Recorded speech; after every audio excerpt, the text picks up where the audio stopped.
Well, hello, this is Kelly Anderson, President of Impact Training Solutions, and I want to thank everybody and welcome everybody for being a part. Let me just, that whole sentence just didn't work out so good. I want to thank everybody for signing up to be a part of this, of our first recruiting call, and also want to welcome you to it. These calls are going to happen every month. I'm going to schedule them between Tuesday and Thursday, usually 10 a.m. Central.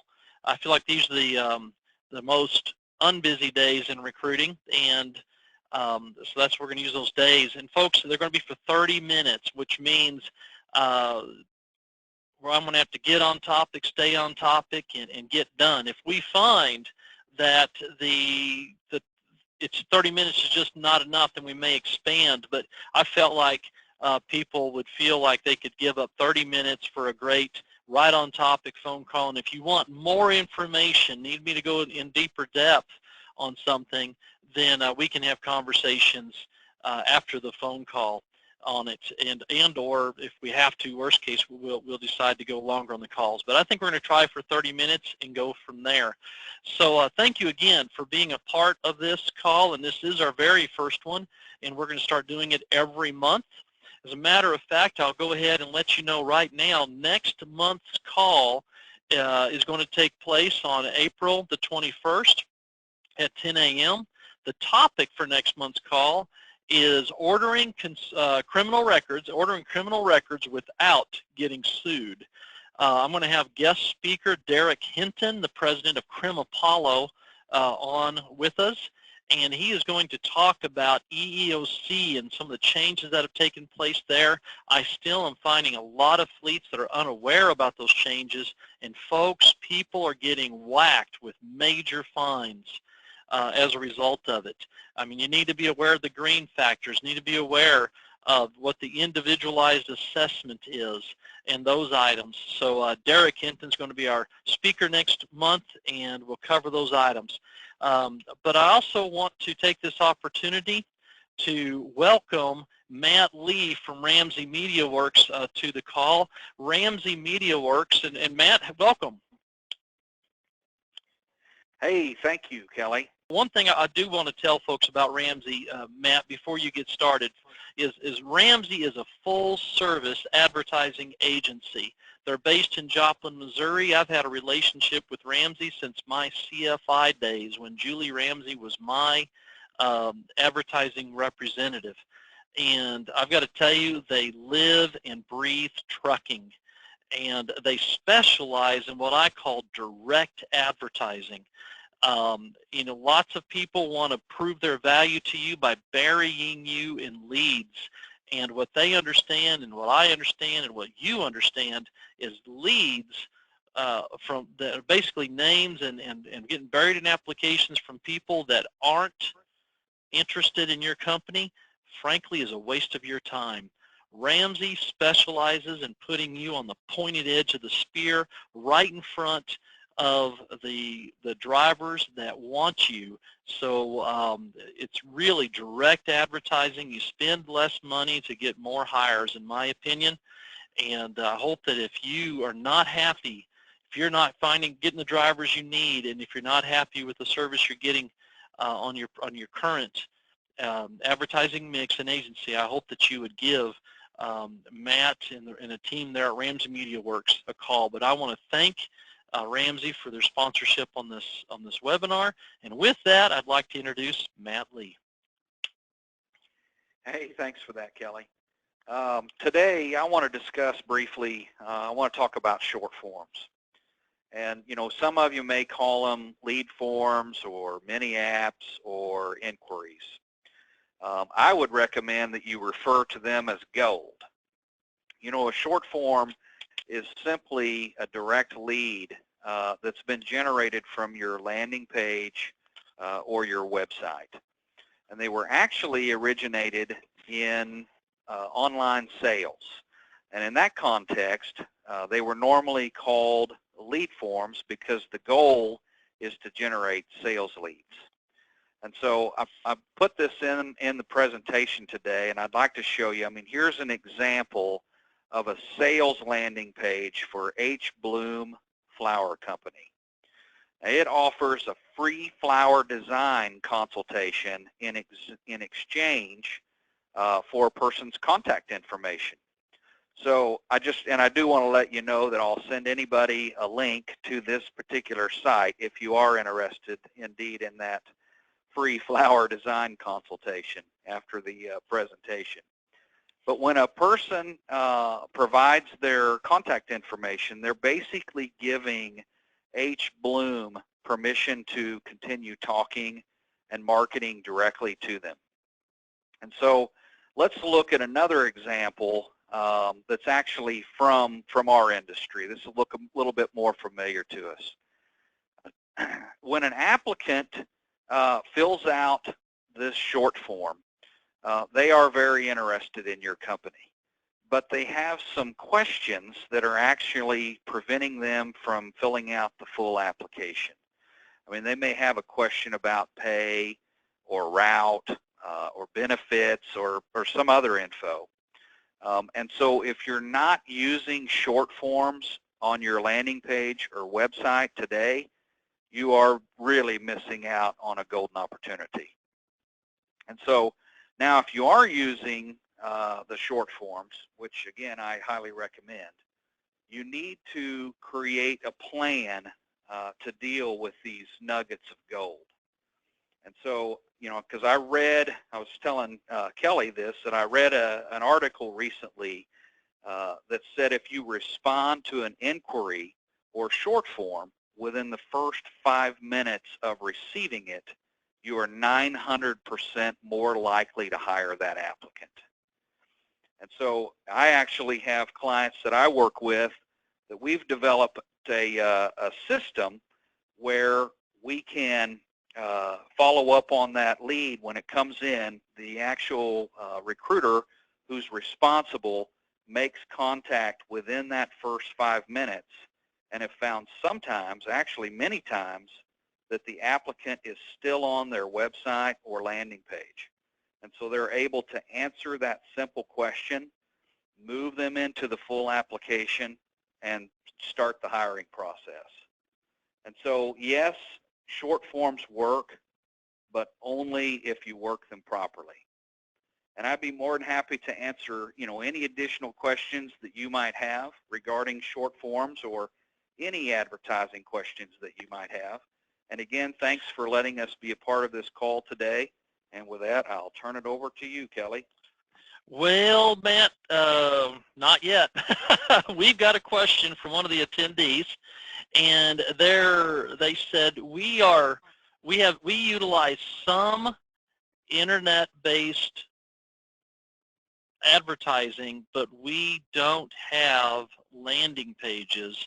Is this negatively impacting the results that I'm getting? Because frankly, we are not getting many results.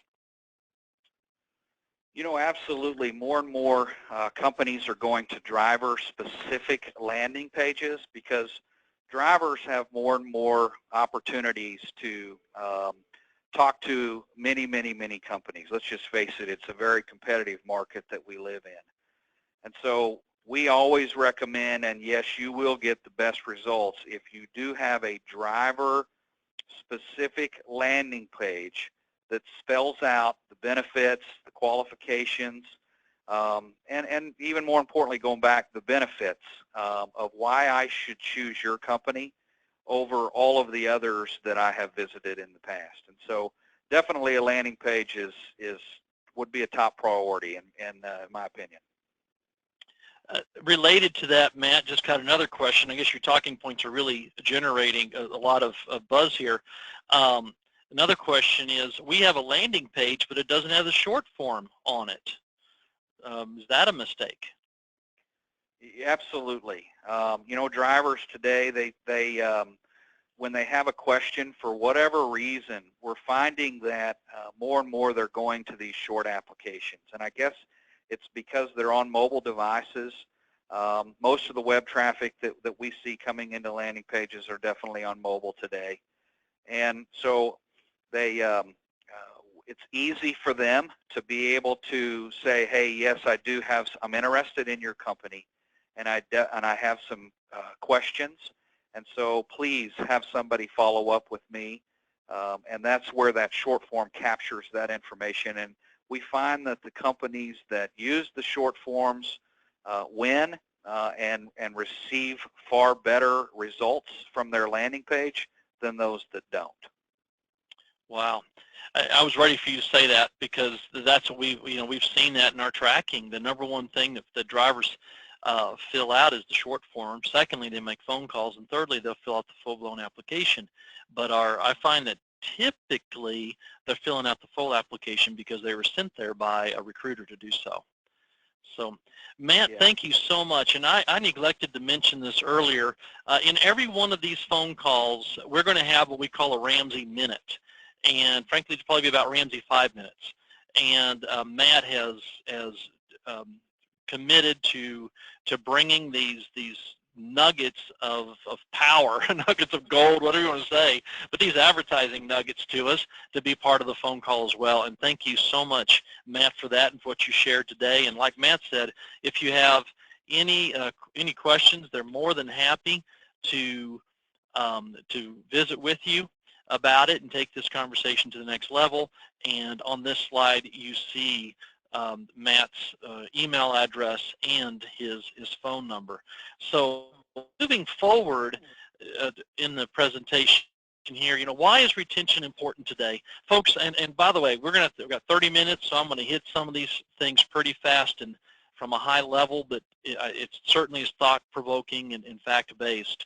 The largest driver shortage we've ever seen in our industry, we're seeing it right now, and we're also the driver shortage is being masked by soft freight.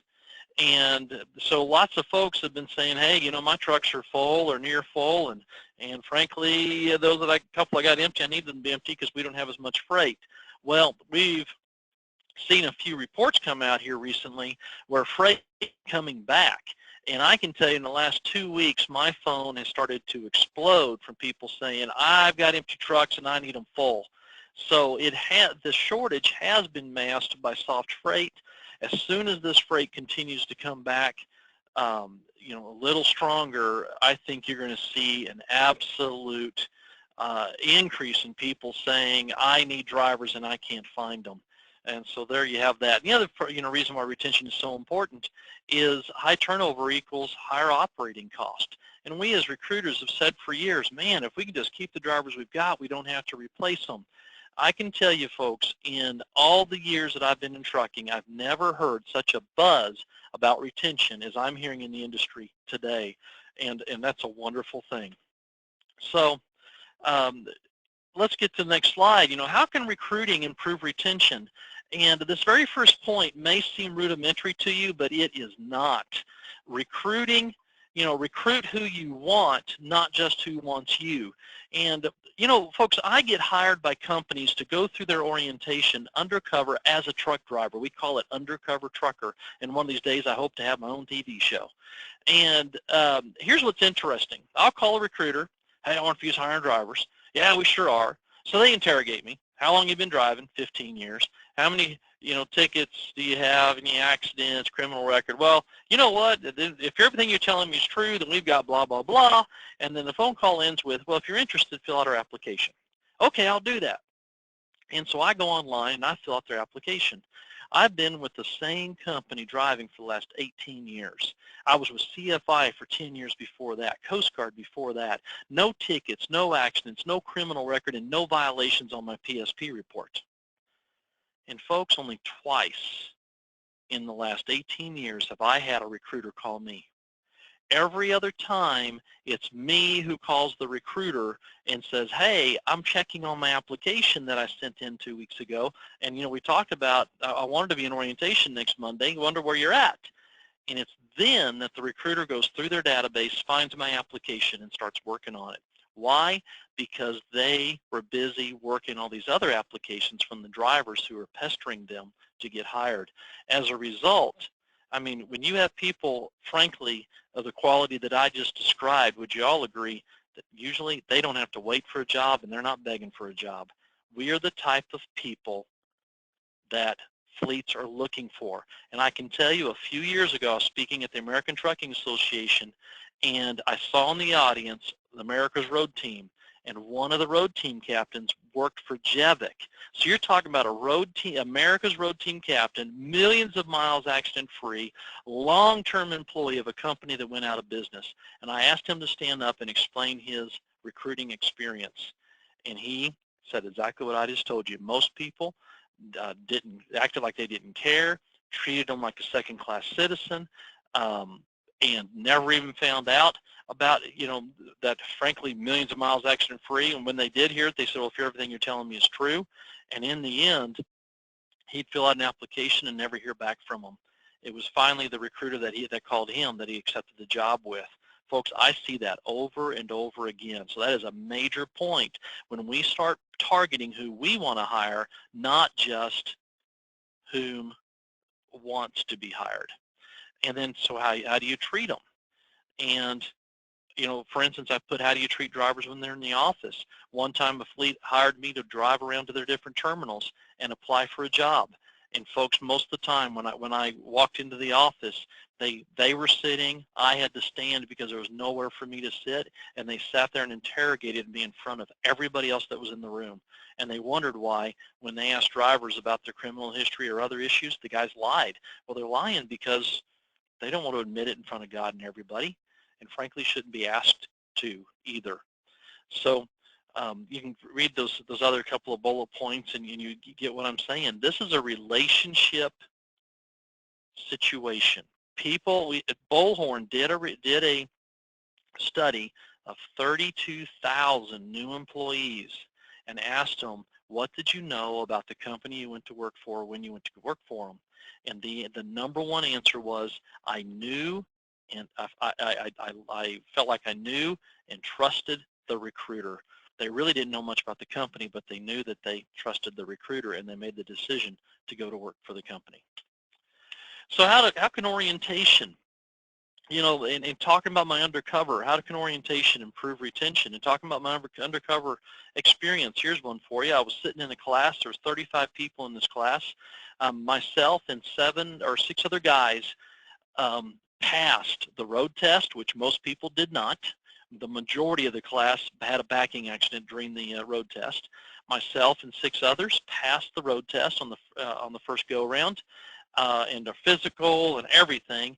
And so at 10 a.m., 10:30 I think it was, the orientation, the main person that was in charge of orientation, she had an office off to the side of the classroom, came out and said, you 7 that are done and have passed your road test, your physical and all that, take everything we've given you so far this morning, put it in your room, because this afternoon we're going to give you a whole bunch more stuff. And it'll just be easier for you to carry your stuff back this afternoon. Be back at 1 o'clock. Grabbed my stuff, boom, left, came back at 1 o'clock, sat down. The safety director was going to teach hazardous materials. And the first thing he said was, all right, folks, pull out the black book in that stack of books that we gave you this morning, the black book. And I've got no books in front of me because I took everything to my room as I was instructed. So I raised my hand. And I wondered if anybody else was going to raise their hand, but I raised my hand and said, sir, we were told to take those to our room so that we wouldn't have to carry so much this afternoon with all the stuff you gave us this afternoon. He got disgusted and said, how many of you don't have your books? And 7 of us rose our hand. Imagine that. And he says, looks like 7 of you can't follow instructions. Go get those books and get back over here. So I walked up to him and said, hey, I could go get my books, but I'm not staying in your hotel. And it'll take me about 20 minutes to get to the hotel, get the book, and get back. I can do that if you want, but do you have a book I can use? And instead of walking around me, he walked through me. And what I mean, you know what I'm talking about when you got the punk that slams you with his shoulder as he goes by? That's what he did. Guys, I'm a 50-year-old guy, and I'm standing well dressed, a nice pair of jeans, nice pair of belt, cowboy boots, nice button-down shirt, very professional looking. At least I think I look professional. And this guy shoulder thumps me to get out of his way when there was plenty of room for him to walk around me, goes over, grabs a book, throws it 10 foot across the room at me and tells me, go sit down. I mean, that's how they're treating their drivers in orientation. So, and I can tell, I've got a speech called Memoirs of the Undercover Trucker, and I could tell you story after story after story where those type of things happen. So just might check and see what's going on in your orientation. I also recommend on the first day of orientation that you give a tour to the drivers instead of waiting until the end of orientation. Assign the truck on the first day instead of waiting to the end of orientation. That way, if there's something wrong with the truck, we can get it fixed while the guy's sitting in orientation. Also, during that tour, do a walk-by introduction to the fleet manager. And by the way, the fleet manager, I recommend the fleet manager call the driver on Thursday before orientation just to do a quick introduction of themselves and say, do you have any questions? They always have questions. But here's the other thing it does. It starts building that relationship between the fleet manager and the driver, and it also improves the show rate to orientation. So then they're able to put a face to the name as a result of the walkthrough introduction during the tour and orientation. But the other thing that the fleet manager says to the driver is, hey, at some point, come on over here on a break. I want to buy you a cup of coffee and want to go over a few things with you. Okay. And so when he does, they go over a mutual expectations document. And, what I expect from you and what you can expect from me. And what this does is it sets the entire tone for the working relationship, gets the driver committed to the fleet manager, and more importantly, gets the fleet manager committed to the driver. It builds that relationship.